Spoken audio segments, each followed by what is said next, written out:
Welcome to the ASRS Oral History of Retina series.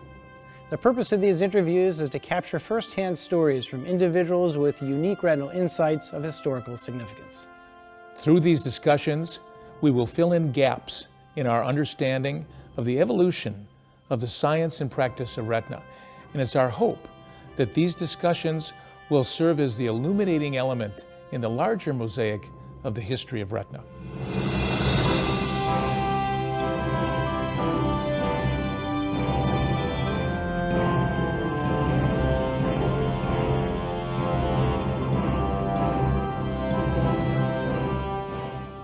I'm here with my dear friend, Dr. Kirk Packo.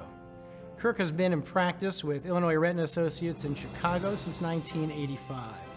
He has simultaneously been professor and chairman of the Department of Ophthalmology at Rush University Medical Center since 2004. He was president of the ASRS from 2000 to 2002. He's delivered over 1,200 presentations and courses in over 40 countries. He has received innumerable awards and other forms of recognition.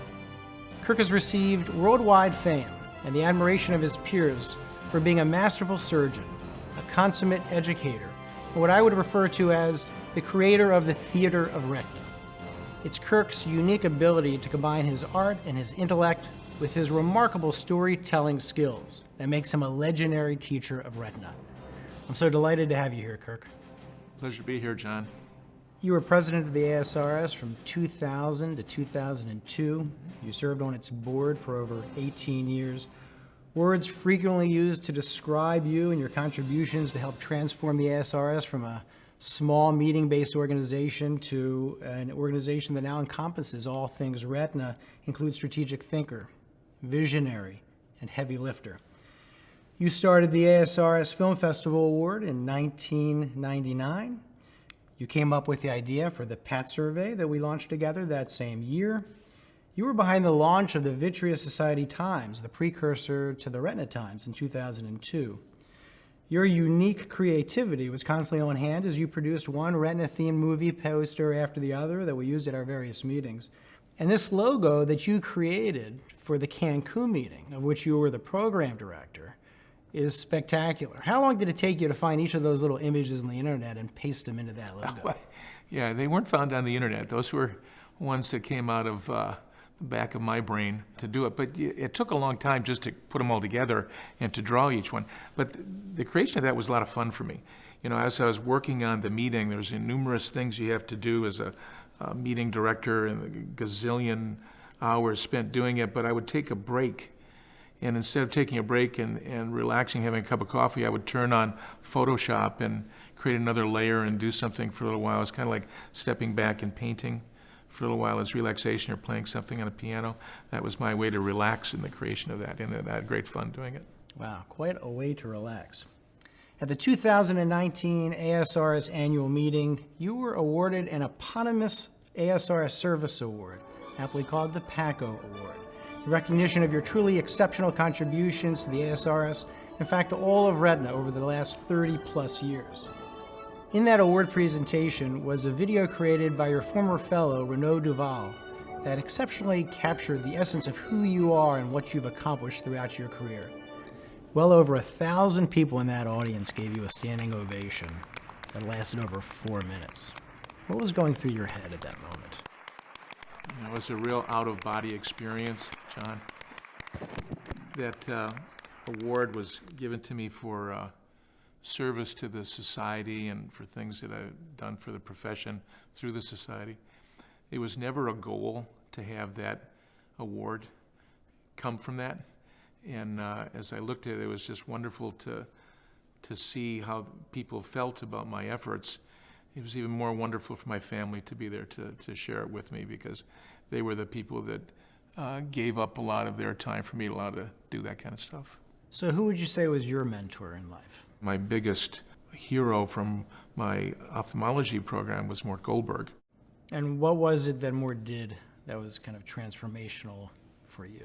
My interaction with Mort and how I view him in my life started with my attempt to get an ophthalmology residency. I applied to 14 programs. It was the very first year of the match. Apple had just started as a company, so computers were really new. When I opened the letter after my 14 interviews, I read the words that you'd never want to see. We are very sorry to inform you that you have not received any offers. I almost passed out. So I thought, well, what do I do? Internal medicine I was going to go do.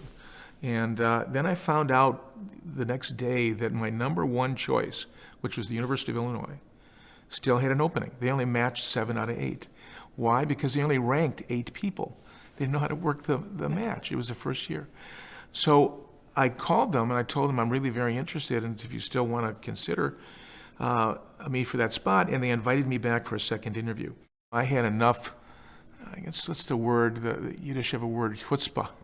I had enough chutzpah to lean forward and tell Dr. Goldberg, I said, Dr. Goldberg, all I need is the chance. You give me this chance and I'll show you what I can do. And then I told him, I said that in 10 years from now, you and I are going to have dinner together and see if I made good on that. And then there was silence that I thought was going to last for an hour. But he just kind of looks at me and he smiles. And an hour later, they said, you got the spot. So you did your fellowship at Emory. Tell me about that. The quest for fellowship took place at a time when there was no match. So I was committed to go into Retina. I wanted to study with Tom Auberg more than anything. I was in the final cut between myself and Bill Mueller, and we were both going to go back after fellowship to be chief residents at our respective program. Bill was down at Bascom-Palmer. I was at the University of Illinois. Bill got the nod to go study with George Williams with Tom, and then I decided, well, I still wanted to be an Auberg fellow because the Auberg school is what impressed me. At that time, in retinal training, which was kind of the birth of retinal fellowships at that time, you either went and studied with Mockimer at Duke, Ron Michaels at Hopkins, Tom Auberg in Milwaukee. Those were the big 3 places. And I decided I wanted to do the Milwaukee school. When I missed the mark in Milwaukee, I decided to go to the next Milwaukee analog, and the closest one was where Travis Meredith and Hank Kaplan had just left Milwaukee and went down to Emory. I consider myself an Auberg fellow, even though I never trained with the guy. You start your first job at Illinois Retina. Describe the state of care of retina in the OR in particular at that time. Vitreous surgery started when I was in medical school. So vitreous surgery was no longer an infant, but it was still a child. And the instruments were all non-disposable, a little clunky. So the heyday of instrument development took place right when I was coming out as a fellow. Instruments were rapidly being developed. New hand instruments were coming out left and right. The instruments that we used for vitrectomy became disposable for the first time. All the important things started to get added. The air pump came, the laser came, the disposability came, and then the ancillary things, silicone, PFO, all these things came later. It was so much fun to see this run on instrument development that took place. So operating was fun. Operating was longer, for sure. The cases would take hours. We would start surgery at 7:30 in the morning, and a common thing I'd ask the staff, "Sir, what are we having for dinner tonight?"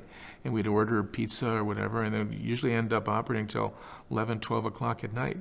And I would do 15, 20 cases a week that way, and have great fun doing it. And it was just a lot of fun. In the office was different because the office, our life was lasers. And that was the only thing we could do was just burn the retina and watch people go blind. And the pharmaceutical revolution was still a distant future. It was a time of discovery in the operating room and long cases. And there was no indirect laser at that time. No indirect laser. And no wide field imaging. You had floating a contact lens where you could just see the back 30 degrees. So talk about that because that's very interesting. So you have these irrigating contact lenses, and for the periphery, you have prisms that have to be rotated around. Right. And does that contributes to the length of these surgeries, right? Right, absolutely. And the other thing too that we take for granted, so many things we take for granted now. One is just the quality of the light. We used the light source was a slide projector bulb that went down a non-disposable fiber optic that had multiple breaks in it. So you had to connect on the very end they would sterilize the 20 gauge little tip. So that break degraded the light. So the light that you had entering the eye was just god awful. You could hardly see what you were doing. The instruments would plug. The ocutome was non-disposable. You always had 3 on the back table because you'd have to, one would start to plug and you'd switch out to another. So it was a combination of having this very small field of view, light that you could hardly see anything, and instruments that were more or less reliable based on how much you prayed that morning is why the cases took so long. And there wasn't a chandelier, so No. you always had to have an assistant that was the fellow Right. for hours, Right. scleral depressing as you're trying to do laser in the periphery. Holding a lens that was running BSS across the eye at about 1 liter every 15 minutes, and all going either on your lap or in the suction container. Yeah, it was fun. Kirk, you're an inventor. You've invented multiple devices. You have several patents. Which ones are you most proud of? I lived through that heyday of instrumentation. One of the things that I actually developed when I was a fellow was this concept of a scissor that vibrated. It was built on my memory of a toy called Snippy. Snippy was this fish where the jaws would go up and down just a little bit, but they would vibrate very quickly. And the shear point would move very little, but it had tremendous shear in this one spot. There's a lot of science behind this. When you close a scissor, it tends to push the tissue away. So I said, why don't I make a Snippy for the eye? And I had drawings and whatnot when I was a fellow. And I started working on that project and found an electrical engineer to work with me. And we developed this amazing scissor. It was 20 gauge. And I started on a patent course with that. That was my first real interaction with my now great friend, Steve Charles. Steve also had been talking about a vibrating scissor, which I didn't hear about when I was a fellow, but I learned about later. And Steve, at that point when I was presenting this at the Vitreous Society for the first time, was less than pleased with my presentation and my patent application, saying that I stole the idea from him. And I tell this now because Steve and I have talked about this many times. The laser indirect you mentioned, I helped develop with Coherent, and we had a whole series of national courses on how to use the laser indirect. There's some science behind that too. It's not just strap it on and use it, but that was one that I enjoyed.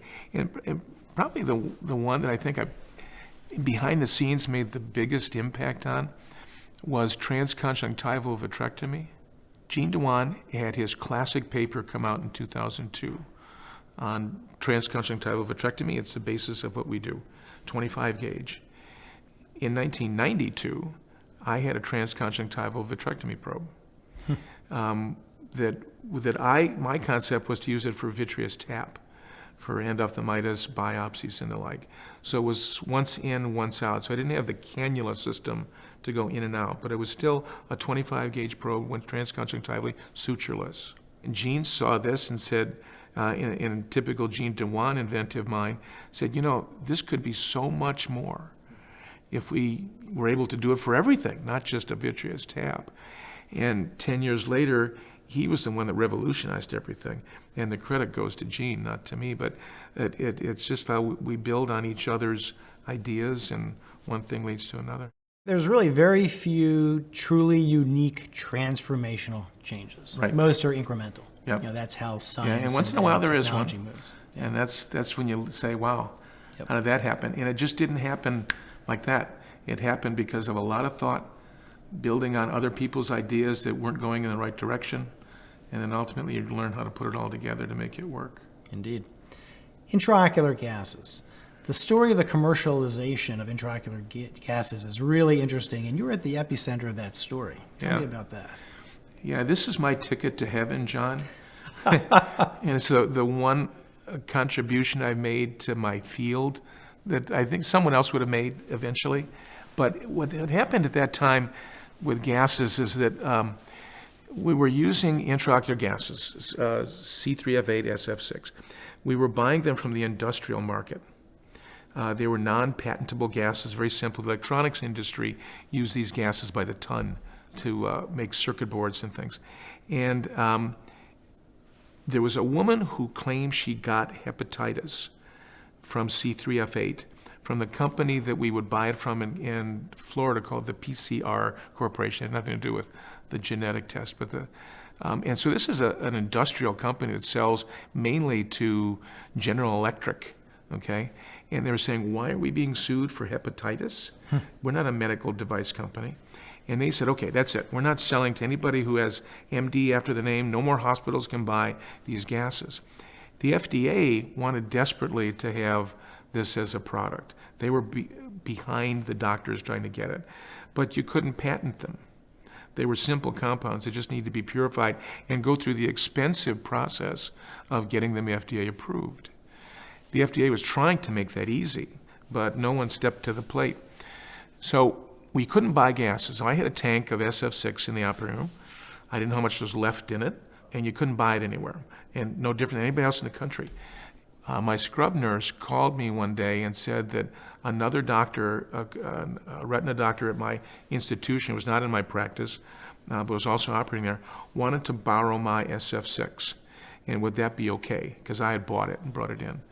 And I said, I don't think so. I don't know how much is left. I don't know if he's going to leave the tank open. I'm going to find an empty tank the next day. And I said, I'm really sorry, but I'm going to have to decline. A week later, I get a phone call from the CEO of the hospital saying that they just learned that I was using a non-FDA approved gas and that I was holding the hospital in jeopardy. And so he basically ratted on me and turned me in out of spite because I turned him down to let him use my gas. He was so angry with that. So then I had to do an Irb project to get it through the Irb to let me use the gas. And I did it in a typical Packo way. I had 100 papers and 50-page document that I'd written.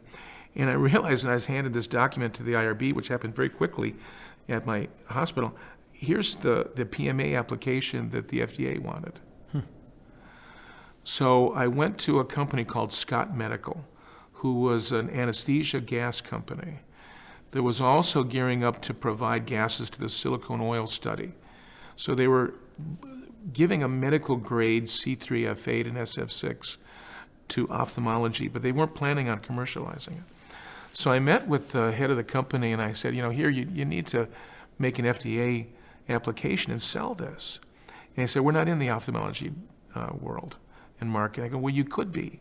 And so I pushed them to do it. And I went through 3 different CEOs. Each time they dropped the project, and I kept it alive. The FDA was actually on my side, trying to make it very easy for them to fill out the paper.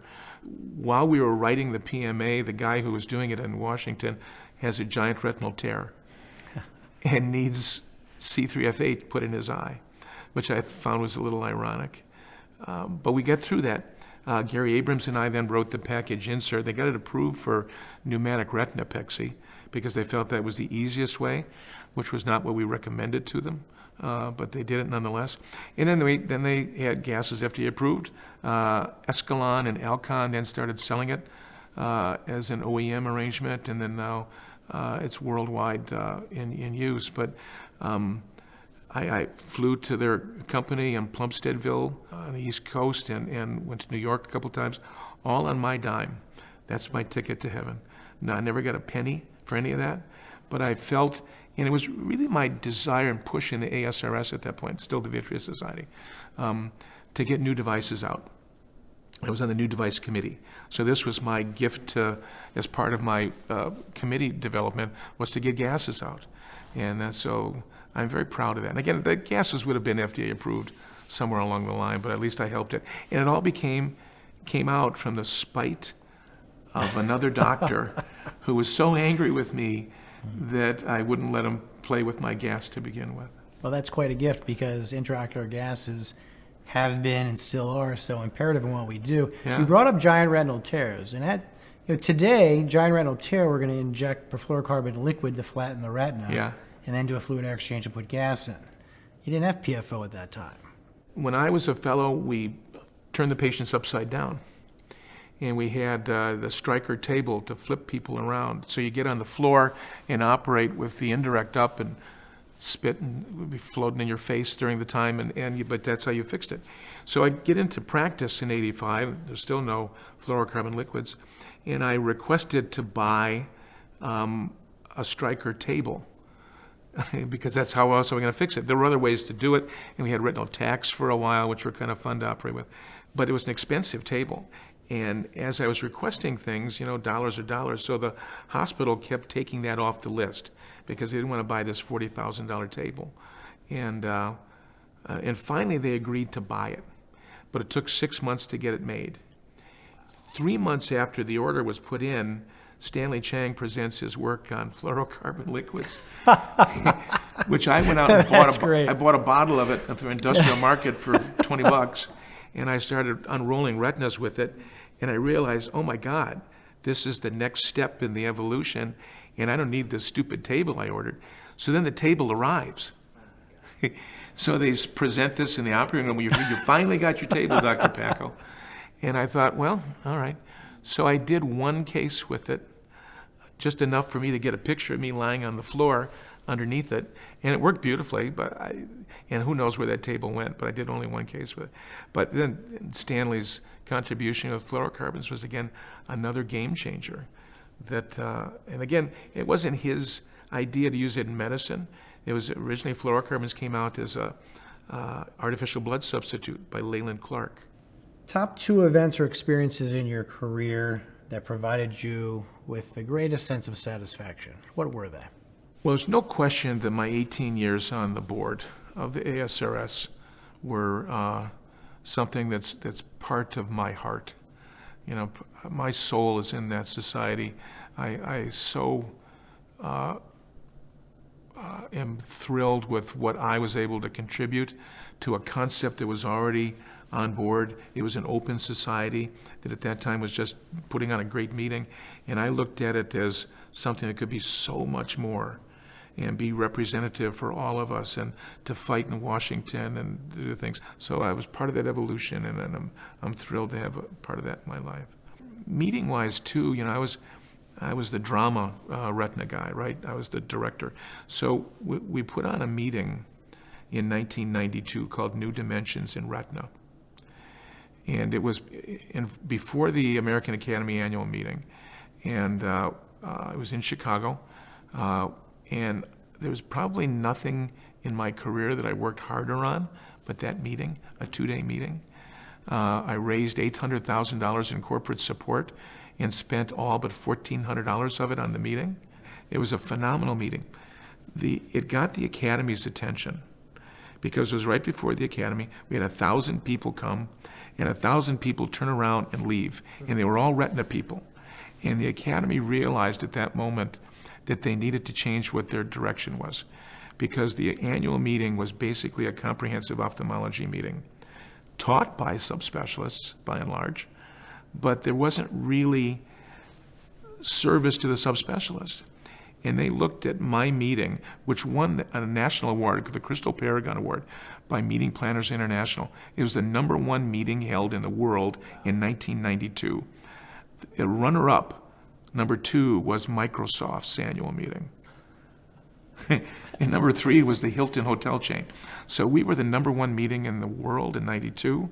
Had this magnificent crystal trophy we got from it. We had stereoscopic surgical viewing long before the 3D heads-up that we have now. This was in 1992.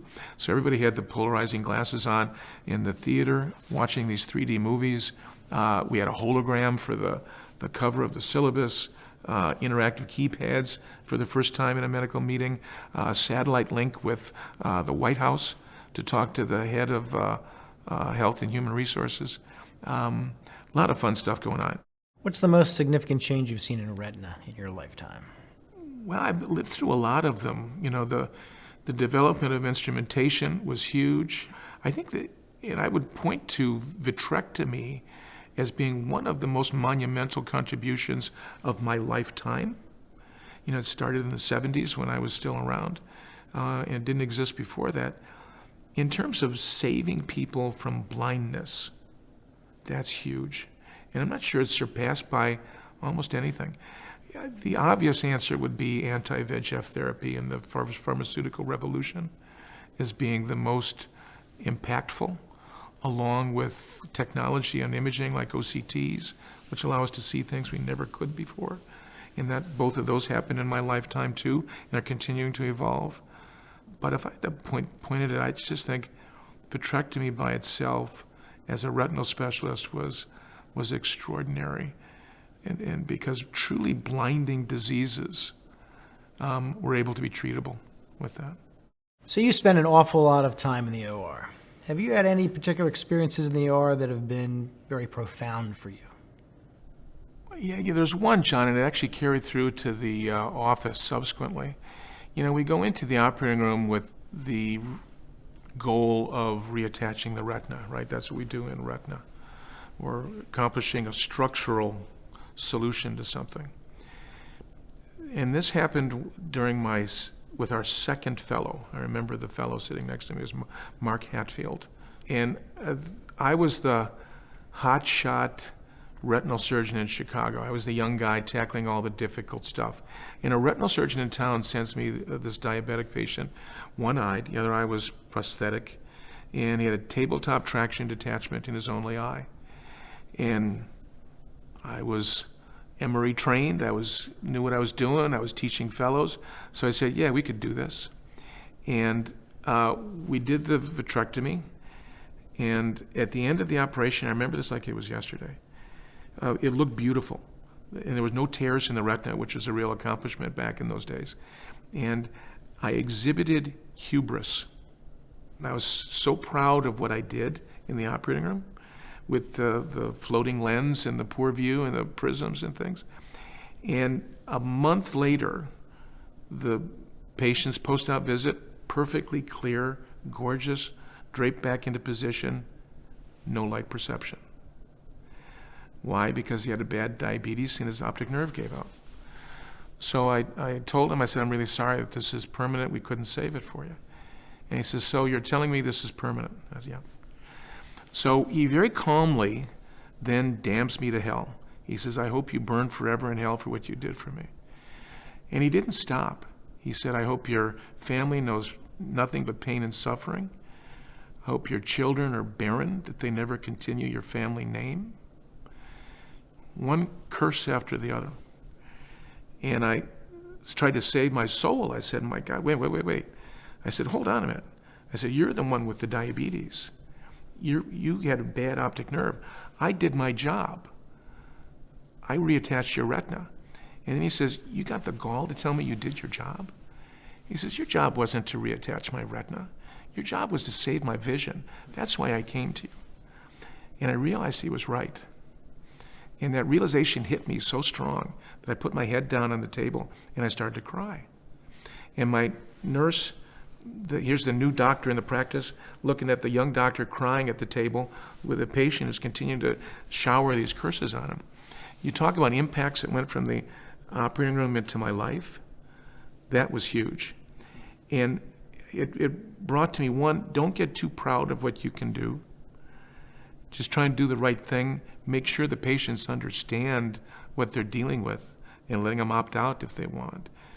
But always remember that whatever you do, your goal is to save vision, not just to hammer the retina back.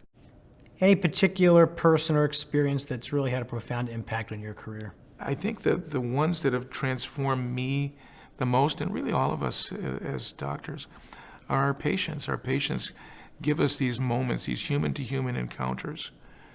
I think the one that sticks in my mind the most, outside of that patient who cursed me and told me to keep in mind it's all about vision, was a young man, who I still see, who had bilateral retinal blastomas as an infant. Treated, one eye was no light perception. The other eye had developed a retinal detachment and was sent to me by another retinal specialist to fix the detachment, which I did for a while. Started to get PVR redetached. A couple operations later, he's down. And then the tumor, one of the tumors in the eye starts to grow. Gets bigger and bigger and bigger and bigger. And we didn't know if it was reactivating 30 years down the line. And seen multiple great tumor specialists in the country, and none of whom said, we don't really know this might be a viable tumor.